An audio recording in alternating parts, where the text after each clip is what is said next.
Oke, pasti kebayangkan pemandangannya, lautan manusia, semua pada sikut-sikutan masuk toko, terus papan diskon gede-gede di mana-mana. Familiar banget kan?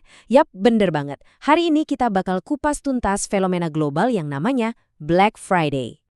Nah, ini dia. Pemandangan yang udah jadi ikon Black Friday. Udah kayak penanda resmi kalau musim belanja akhir tahun dimulai. Pintu toko bahkan belum dibuka, tapi orang udah ngantri dari subuh. Begitu buka, perburuan diskon terbaik pun dimulai. Tapi, pernah nggak sih kita berhenti sejenak dan mikir, apa sih yang sebenarnya bikin semua ini kejadian? Apa ini murni karena kita suka diskon gila-gilaan? Atau jangan-jangan ada cerita lain di baliknya? Nah, ayo kita cari tahu bareng-bareng.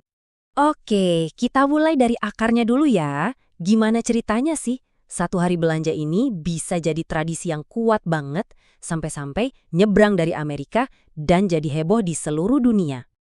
Walaupun asalnya dari Amerika, sejak tahun 2000-an, demam Black Friday ini udah nyebar kemana-mana.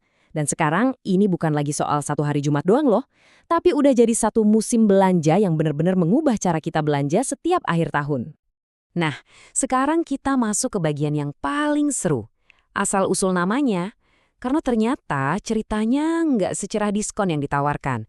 Jauh lebih kelam dari yang kita kira. Kebanyakan dari kita kan mikirnya gini, Black Friday itu karena pembukuan toko berubah dari merah alias rugi jadi hitam alias untung. Logis kan? Tapi kalau emang gitu, kenapa dulu istilah ini justru punya arti yang negatif banget? Aneh kan? Dan ini dia jawabannya, langsung dari sejarah. Ternyata yang pertama kali pakai istilah Black Friday itu bukan pebisnis, tapi justru polisi di Philadelphia. Buat mereka, hari itu tuh mimpi buruk.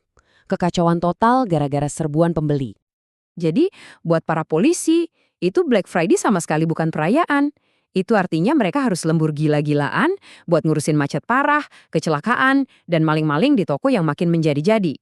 Wah, beda 180 derajat sama gambaran pesta diskon yang kita kenal sekarang. Dan kekacauan itu, uniknya, masih ada sampai sekarang, tapi bentuknya udah beda. Di zaman modern, Black Friday udah kayak medan perang ideologi antara yang ngerayain konsumerisme dan yang ngelaman habis-habisan. Jadi, di satu sudut ada jutaan orang yang siap berburu diskon, entah itu di mall atau di online shop. Tapi, di sudut lain, ada gerakan perlawanan yang pesannya jelas banget. Hari ini, jangan beli apa-apa. Tahan.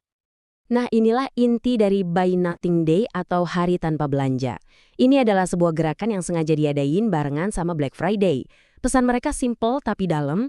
Ayo deh kita pikirin lagi soal kebiasaan belanja kita. Di sini kita bisa lihat perbedaannya jelas banget ya. Black Friday itu soal beli, beli, beli. Sementara Buy Nothing Day itu soal tahan, tahan, tahan. Buat para aktivisnya, ini lebih dari sekedar protes, tapi juga cara untuk nyadarin kita semua soal dampak belanja gila-gilaan ke planet ini. Nah, ini kan jadi aneh ya. Sejarahnya udah kelam, ada yang protes juga, tapi kok Black Friday malah makin menjadi-jadi setiap tahun? Ternyata, jawabannya bukan ada di toko atau di mall, jawabannya ada di dalam kepala kita sendiri. Oke, sekarang siap-siap. Kita bakal masuk ke dunia psikologi, kita mau lihat gimana otak kita itu seakan-akan dibajak sama yang namanya diskon, yang bikin kita susah banget buat nolak. Soalnya, menurut riset, ikutan Black Friday itu udah bukan lagi murni keputusan logis buat hemat uang, tapi udah jadi sebuah kebiasaan, semacam ritual tahunan yang udah nempel banget di pikiran kita secara psikologis. Oke, lihat deh model ini. Kelihatannya ribet ya? Tenang-tenang. Idenya sebenarnya simple kok. Para peneliti ini pada dasarnya ngegambarin sebuah lingkaran kebiasaan yang bikin kita, sadar nggak sadar, balik lagi belanja tiap Black Friday. Gini cara kerjanya.